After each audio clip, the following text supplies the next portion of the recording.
শুধু একবার খুব শান্ত হয়ে ভেবে দেখুন তো, আপনি বিছানায় শুয়ে আছেন, চারপাশের আপনার প্রিয় মানুষগুলো ডুকরে কাঁদছে, ডাক্তার একটু আগেই মাথা নেড়ে চলে গেছেন, আপনার নিজের হাত পা নাড়ানোর আর বিন্দুমাত্র শক্তি নেই, শ্বাস নিতে ভীষণ কষ্ট হচ্ছে, বুকটা যেন ফেটে যাচ্ছে। ঠিক সেই মুহূর্তে যখন আপনার গলা শুকিয়ে কাঠ, মনে হচ্ছে এক ফোঁটা পানির জন্য আপনি এই পুরো পৃথিবীটা দিয়ে দিতে পারেন, তখন আপনার চোখের সামনে এমন কেউ এসে দাঁড়ালো যাকে দেখে আপনার গায়ের লোম শিউরে উঠবে। মৃত্যুর ঠিক আগ মুহূর্তে যখন মালাকুল মাউত আপনার জান কবজ করার প্রস্তুতি নিচ্ছেন, ঠিক তার আগেই আপনার ঘরে এমন এক মেহমান আসে যে আপনার সারা জীবনের কষ্টার্জিত আমল, আপনার এত বছরের বিশ্বাস এক নিমিষেই ধ্বংস করে দিতে চায়। কে সে, কি তার উদ্দেশ্য, জানলে বিশ্বাস করুন আপনার রাতের ঘুম হারাম হয়ে যাবে। প্রিয় ভাই ও বোনেরা আমার, এই যে আমাদের এত সুন্দর পৃথিবী, এত মায়া, এত ভালোবাসা, এত দৌড়ঝাঁপ, এগুলোর শেষ কোথায় জানেন? ওই একটা সাদা কাপড়ে। আমরা সবাই জানি আমাদের একদিন চলে যেতে হবে, কিন্তু আমরা কি কখনো রাতের আধারে একা বসে গভীরভাবে ভেবে দেখেছি ঠিক যেই মুহূর্তে আমাদের রুহ বা প্রাণ এই মায়ার শরীরটা ছেড়ে বেরিয়ে যাবে, সেই সময়টা আসলে কেমন হবে? বিজ্ঞান বলে মৃত্যুর ঠিক আগে মানুষের মস্তিষ্ক সবচেয়ে বেশি সক্রিয় থাকে, আর আমাদের ধর্ম বলে সেই সময় মানুষের চোখের সামনে থেকে দুনিয়ার সব পর্দা আস্তে আস্তে সরে যায়, অদৃশ্য জগৎ তখন চোখের সামনে ভেসে ওঠে। মানুষ তখন এমন কিছু দেখতে পায় যা সে এই জীবনে কোনো দিনও দেখেনি। মৃত্যুর যন্ত্রণা বা সাকারাতুল মাউত বড়ই কঠিন, বড়ই ভয়ঙ্কর। মনে হয় যেন কাঁটাযুক্ত কোনো গাছের ডাল পেটের ভেতর ঢুকিয়ে দিয়ে কেউ একটানে সেটা বের করে আনছে। শরীরের প্রতিটি শিরা উপশিরা ছিঁড়ে যাওয়ার মতো এক অবর্ণনীয় ব্যথা। শরীরটা ক্রমশ নিস্তেজ হয়ে আসতে থাকে। কিন্তু জানেন সবচেয়ে বড় কষ্টটা তখন কোথায়? সেটা হলো প্রচন্ড পিপাসা। আপনার মনে হবে যেন 1000 বছর ধরে আপনি এক ফোঁটা পানিও খাননি। ঠোঁট ফেটে কাঠ হয়ে যায়, জিহ্বাটা তালুর সাথে শুকিয়ে আঠার মতো লেগে থাকে, চোখ দুটো উল্টে যাওয়ার উপক্রম হয়। আপনার চারপাশের মানুষগুলো হয়তো আপনার মুখে চামচ দিয়ে একটু একটু করে পানি দেওয়ার চেষ্টা করছে, কিন্তু সেই পানি আপনার গলা দিয়ে আর নিচে নামে না। আপনি ভেতর থেকে চিৎকার করে বলতে চান, আমাকে একটু পানি দাও, আমার বুক ফেটে যাচ্ছে তৃষ্ণায়, কিন্তু আপনার মুখ দিয়ে কোনো শব্দ বের হয় না। আর ঠিক এই চরম দুর্বলতার, এই অসহায়ত্বের সুযোগটাই নেয় আমাদের আদি পিতা আদম আলাইহিসসালামের সবচেয়ে বড় শত্রু ইবলিস, শয়তান। সে খুব ভালো করেই জানে এই মানুষটার হাতে আর মাত্র কয়েকটা মুহূর্ত বাকি। এই মানুষটা যদি কালেমা পড়ে, বুকে ঈমান নিয়ে মারা যায়, তাহলে তো সে চিরকালের জন্য জান্নাতের মেহমান হয়ে যাবে। শয়তানের সারা জীবনের ধোঁকা দেওয়াটা একেবারেই ব্যর্থ হয়ে যাবে। তাই শয়তান তখন মরিয়া হয়ে ওঠে। সে তার সবচেয়ে ভয়ঙ্কর, সবচেয়ে শক্তিশালী চেলাদের পাঠায় আপনার ওই শেষ বিছানার পাশে। শয়তানের বাহিনী এসে আপনার চারপাশে ভিড় করে দাঁড়ায়। আপনি তখন মৃত্যু যন্ত্রণায় ছটফট করছেন, পানির তৃষ্ণায় আপনার জান বেরিয়ে যাচ্ছে। তখন ইবলিস বা তার চেলারা এমন এক রূপ ধারণ করে আপনার সামনে আসে যা আপনি ঘুণাক্ষরেও কল্পনা করতে পারবেন না। তারা আপনার কাছে আসে আপনার সবচেয়ে প্রিয় মানুষদের রূপ ধরে। হতে পারে সেটা আপনার মৃত মা কিংবা আপনার মৃত বাবা, যাদেরকে আপনি এই পৃথিবীতে সবচেয়ে বেশি ভালোবাসতেন, যাদের ছাড়া আপনি কিছুই বুঝতেন না। শয়তান আপনার সেই মমতাময়ী মায়ের রূপ ধরে এসে আপনার শিওরে বসে। তার হাতে থাকে এক গ্লাস টলটলে ঠান্ডা পানি, গ্লাসের গায়ে বিন্দু বিন্দু জল জমছে। আপনি তৃষ্ণায় ছটফট করতে করতে সেই পানির দিকে ফ্যাল করে তাকিয়ে থাকেন। মায়ের রূপ ধরে শয়তান তখন একদম মায়ের মতোই চরম মায়াবী কণ্ঠে আপনাকে বলে, ওরে আমার কলিজার টুকরা, দেখ তোর কেমন কষ্ট হচ্ছে, আমার দিকে তাকা বাবা, আমি তোর মা। আমি মরে যাওয়ার পর ওপারে গিয়ে দেখেছি তুই যে ধর্ম পালন করিস তা আসলে সত্য নয়। তুই যদি এই পানিটা খেতে চাস, তবে একবার, শুধু একবার তোর রবকে অস্বীকার কর। একবার বল যে তুই এই ধর্মে বিশ্বাস করিস না, তাহলেই এই এক গ্লাস ঠান্ডা পানি আমি তোর মুখে তুলে দেব, তোর সব কষ্ট দূর হয়ে যাবে। কি ভয়ঙ্কর সেই পরীক্ষা! একবার ভাবুন তো, একদিকে মৃত্যু যন্ত্রণা, অন্যদিকে বুক ফাটা তৃষ্ণা, আর সামনে দাঁড়িয়ে আছে নিজেরই মমতাময়ী মায়ের চেহারা, হাতে এক গ্লাস সুশীতল পানি। ইমানের কি এক চরম পরীক্ষা! সারা জীবন যে মানুষটা নামাজ পড়েছে, রোজা রেখেছে, আজ মৃত্যুর ঠিক কয়েক সেকেন্ড আগে সে কি এক ফোঁটা পানির জন্য তার ইমান হারাবে? শয়তান কি সফল হবে তার এই শেষ চালে, নাকি ওই মুমূর্ষু মানুষটা তার শেষ রক্তবিন্দু দিয়ে হলেও তার রবের ওপর অবিচল থাকবে? আপনার চোখের সামনে আপনার জন্মদাত্রী মা দাঁড়িয়ে আছেন, যেই মা আপনাকে 10 মাস 10 দিন গর্ভে ধারণ করেছিলেন, যেই মায়ের বুকের ওম নিয়ে আপনি বড় হয়েছেন। আজ সেই মায়ের চেহারা ধরে ইবলিস শয়তান আপনার সামনে দাঁড়িয়ে আছে এক গ্লাস সুশীতল পানি নিয়ে। আপনার গলা তখন তৃষ্ণায় ফেটে চৌচির হয়ে যাচ্ছে, আপনি ব্যথায় কাতরাচ্ছেন, আর সেই ছদ্মবেশী মা খুব মায়াবী কণ্ঠে বলছে, বাবারে, তোর এই কষ্ট আমার আর সহ্য হচ্ছে না, তুই শুধু একবার বল যে ইসলাম সত্য নয়, আমি এই পানিটা তোর মুখে ঢেলে দেব, তোর সব জ্বালা জুড়িয়ে যাবে। বিশ্বাস করুন, সেই মুহূর্তের প্রলোভন এত ভয়ঙ্কর, এত তীব্র যে পাহাড়ের মতো মজবুত ইমানদার মানুষের বুকও কেঁপে ওঠে। আপনি যখন যন্ত্রণায় ছটফট করছেন, আপনার চোখের সামনে সেই পানির গ্লাসটা যেন পৃথিবীর সবচেয়ে দামি সম্পদে পরিণত হয়। আপনার মন চাইবে শুধু এক ঢোক পানি, শুধু এক ঢোক পানির জন্য আপনি যেন দুনিয়ার সবকিছু দিয়ে দিতে পারেন। আর শয়তান ঠিক এই দুর্বল জায়গাটাতেই আঘাত করে। সে জানে এই শেষ পরীক্ষায় যদি সে আপনাকে হারাতে পারে, তবে আপনার সারা জীবনের নামাজ, রোজা, হজ, জাকাত সব এক নিমিষেই ধুলোয় মিশে যাবে। আপনি চিরকালের জন্য জাহান্নামের আগুনে জ্বলবেন। কিন্তু শয়তানের ধোঁকা এখানেই শেষ হয় না। যদি সে দেখে যে মায়ের রূপ ধরেও সে আপনাকে টলাতে পারছে না, আপনার ভেতরকার ঈমান আপনাকে বারবার বাধা দিচ্ছে, তখন সে তার রূপ বদলে ফেলে। এবার সে আপনার সামনে হাজির হয় আপনার মৃত বাবার রূপ ধরে, যেই বাবাকে আপনি দুনিয়াতে সবচেয়ে বেশি সম্মান করতেন, যার কথা আপনি কখনো অমান্য করেননি। সেই ছদ্মবেশী বাবা আপনার শিয়রে এসে মাথায় হাত বুলিয়ে দেয়। আপনি হয়তো ভাবছেন আপনার বাবা এসেছেন আপনাকে এই মৃত্যু যন্ত্রণা থেকে বাঁচাতে, কিন্তু না, সেই ছদ্মবেশী বাবা তখন খুব গম্ভীর আর ভারী কণ্ঠে আপনাকে বলতে শুরু করে, আমার আদরের সন্তান, আমি তো তোর বাবা, আমি কি কখনো তোর খারাপ চাইতে পারি? আমি তো পৃথিবী থেকে আগেই বিদায় নিয়েছি।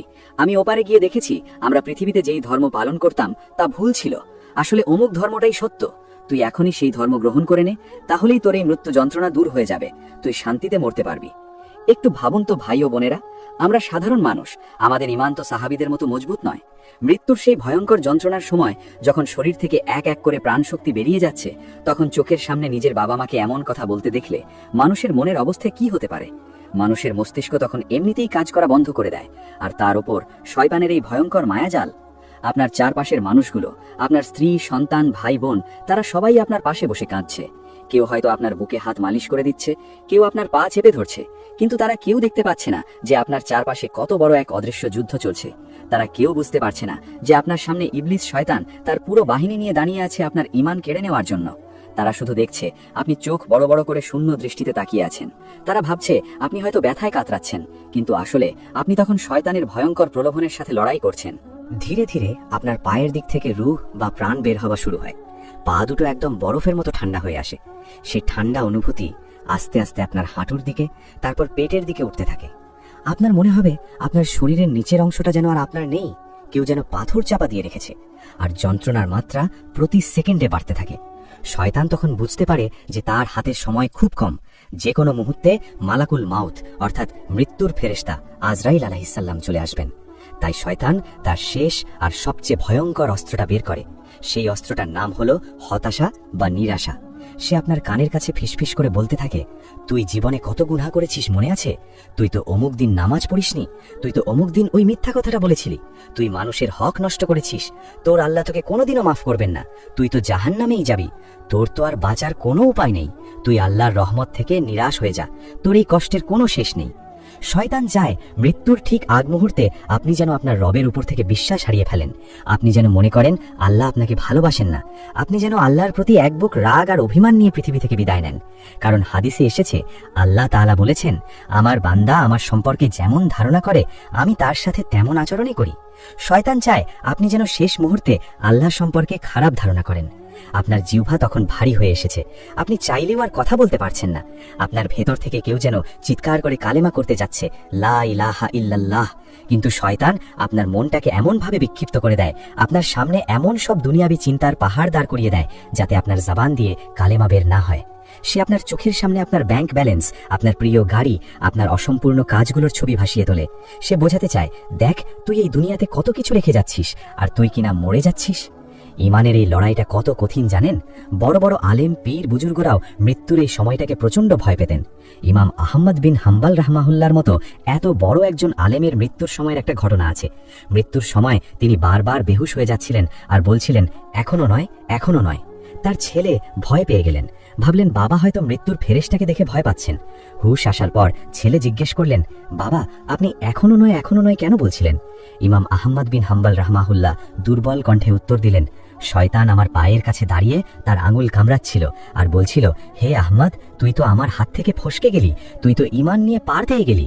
তাই আমি শয়তানকে বলছিলাম, এখনো নয়, এখনো নয়। যতক্ষণ না আমার শেষ নিঃশ্বাস ঈমানের সাথে বের হচ্ছে ততক্ষণ আমি নিরাপদ নই। ভাবতে পারেন এত বড় একজন আল্লাহর ওলি, তিনিও মৃত্যুর আগ মুহূর্তে শয়তানের ধোঁকা নিয়ে কতটা ভয় ছিলেন। আর আমরা তো সাধারণ গুনাহগার মানুষ, আমাদের অবস্থা তখন কি হবে? যতই সময় গড়াচ্ছে আপনার শ্বাস প্রশ্বাস ততই ছোট হয়ে আসছে। বুকের ভেতর থেকে একটা ঘর ঘর শব্দ বেরিয়ে আসছে। রূহ তখন বুক পার হয়ে গলার কাছাকাছি চলে এসেছে। এটাকে বলা হয় গারগারার সময়। এই সময় তওবার দরজা চিরতরে বন্ধ হয়ে যায়। আর ঠিক সেই মুহূর্তেই ঘরের আবহাওয়া হঠাৎ করে বদলাতে শুরু করে। শয়তানরা বুঝতে পারে তাদের সময় শেষ। ইবলিসের বাহিনী ভয়ে কাঁপতে শুরু করে, কারণ ছাদের ওপর থেকে এমন এক ভয়ঙ্কর আর বিশাল উপস্থিতি নেমে আসতে শুরু করেছে যাকে দেখে খোদ শয়তানেরও আত্মা কেঁপে ওঠে। আপনার নিস্তেজ হয়ে আসা চোখ দুটো তখন ছাদের দিকে স্থির হয়ে যায়। আপনি দেখতে পান তিনি আসছেন।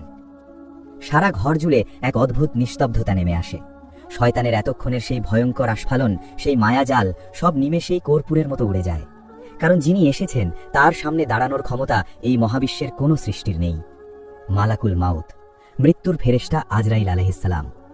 তার বিশালতা, তার গাম্ভীর্য দেখে আপনার আত্মা ভয়ে আরো গুটিয়ে যায়।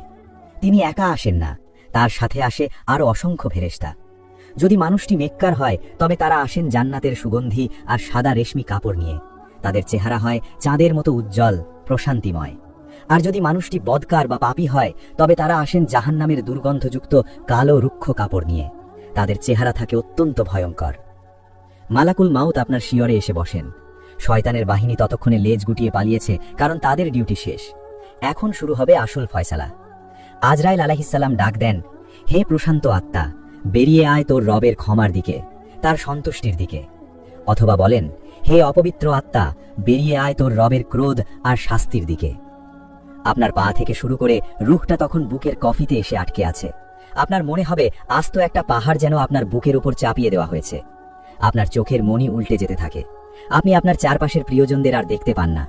আপনার স্ত্রীর কান্না, আপনার সন্তানের ডাক, আপনার মায়ের আহাজারি সবকিছু যেন অনেক দূরের কোনো অচেনা জগৎ থেকে ভেসে আসছে বলে মনে হয়। চোখের পর্দা চিরতরের জন্য বন্ধ হওয়ার আগে আপনি স্পষ্ট দেখতে পান সেই ফেরেশতাদের বিশাল বাহিনী। বুকের ভেতর সেই ঘর ঘর শব্দটা শেষবারের মতো বেজে ওঠে।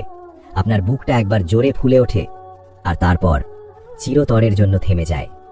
আপনার খোলা চোখ দুটো স্থির হয়ে তাকিয়ে থাকে ছাদের দিকে। কারণ আমাদের নবীজি বলেছেন, রূহ যখন শরীর থেকে বেরিয়ে যায় তখন চোখ সেই রূহের দিকে তাকিয়ে থাকে। আর ঠিক এই জন্যই মৃত মানুষের চোখ খোলা থাকে, যা পরে তার আত্মীয়রা আলতো করে বন্ধ করে দেয়। আপনার শরীরটা হঠাৎ করে একদম ঠান্ডা নিথর একটা লাশে পরিণত হয়। যে হাত দিয়ে আপনি দুনিয়ার এত সম্পদ কামিয়েছেন, যে পা দিয়ে আপনি দুনিয়াময় দাপিয়ে বেরিয়েছেন, সেই হাত পা এখন সম্পূর্ণ নিথর। আপনি চাইলেও আর একটি বার আপনার প্রিয় মানুষগুলোকে ছুঁয়ে দেখতে পারবেন না, একটি বার আল্লাহ বলে ডাকতে পারবেন না। ভাই ও বোনেরা আমার, একটু ভাবুন তো, এই দিনটা তো আমার আপনার সবার জীবনেই আসবে, তাই না? আজ হয়তো আমরা খুব সুখে আছি, নরম গদিতে ঘুমাচ্ছি, এসি রুমে বসে আছি, নিজের ক্ষমতা, টাকা আর রূপ নিয়ে কতই না অহংকার আমাদের। কিন্তু কাল হয়তো আমাদের ঠিকানা হবে ওই অন্ধকার স্যাঁতস্যাঁতে মাটির ছোট্ট একটা গর্তে, যেখানে কোনো আলো নেই, কোনো বাতাস নেই, আপন বলতে কেউ থাকবে না। আজ যে স্ত্রী, যে সন্তানকে ছাড়া আপনি এক মুহূর্ত থাকতে পারেন না, কাল তারাই আপনাকে ওই কবরে একা ফেলে মাটি দিয়ে চলে আসবে। শুধু আপনার আমলগুলো আপনার সাথে হয়ে থাকবে। কেন আমরা এত অহংকার করি বলুন তো? কেন আমরা ভাইয়ে ভাইয়ে মারামারি করি, মানুষের হক মেরে খাই, দুনিয়ার পেছনে পাগলের মতো ছুটে বেড়াই? এই 2 দিনের তুচ্ছ দুনিয়ার জন্য আমরা আমাদের চিরস্থায়ী আখিরাতকে নিজের হাতে ধ্বংস করে দিচ্ছি। মৃত্যুর ওই ভয়ঙ্কর যন্ত্রণার সময় যখন শয়তান শেষবারের মতো আমাদের ঈমান কেড়ে নিতে আসবে, তখন কে বাঁচাবে আমাদের? কে আমাদের পাশে দাঁড়াবে ওই চরম বিপদের মুহূর্তে? ওগো দয়াময় আল্লাহ, তুমি তো রহমান, তুমি তো রহিম। আমরা বড় দুর্বল, বড় অসহায়। মৃত্যুর ওই কঠিন মুহূর্তে যখন শয়তান আমাদের ধোঁকা দিতে আসবে, তখন তুমি আমাদের ঈমানকে রক্ষা করো মাবুদ। আমাদের একা ছেড়ে দিও না। আমরা তো তোমারই গুনাহগার বান্দা। আমরা তো কবরের ওই আযাব, মৃত্যুর ওই কষ্ট সহ্য করতে পারবো না। তুমি আমাদের বুক থেকে ওই শয়তানের ভয়ঙ্কর মায়াজাল দূর করে দিও। মৃত্যুর সেই শেষ মুহূর্তে যখন আমাদের দম ফুরিয়ে আসবে, চোখ দুটো উল্টে যাবে, তখন আমাদের জবানে, আমাদের কলবে যেন শুধু একটি বাক্যই জারি থাকে, লা ইলাহা ইল্লাল্লাহু মুহাম্মাদুর রাসূলুল্লাহ। এই তো আমাদের জীবন। জন্ম নেওয়ার পর কানে দেওয়া একটা ছোট্ট আজান থেকে শুরু করে মৃত্যুর পর পড়া একটা ছোট্ট জানাজা পর্যন্ত, এর মাঝখানের সময়টুকু কতই না ছোট। এই সামান্য সময়টুকু যেন আমরা শয়তানের ধোঁকায় পড়ে নষ্ট না করি। আল্লাহ আমাদের সবাইকে ঈমানের সাথে হাসি মুখে কালেমা পড়তে পড়তে মৃত্যুর স্বাদ গ্রহণ করার তৌফিক দান করুন। আমিন।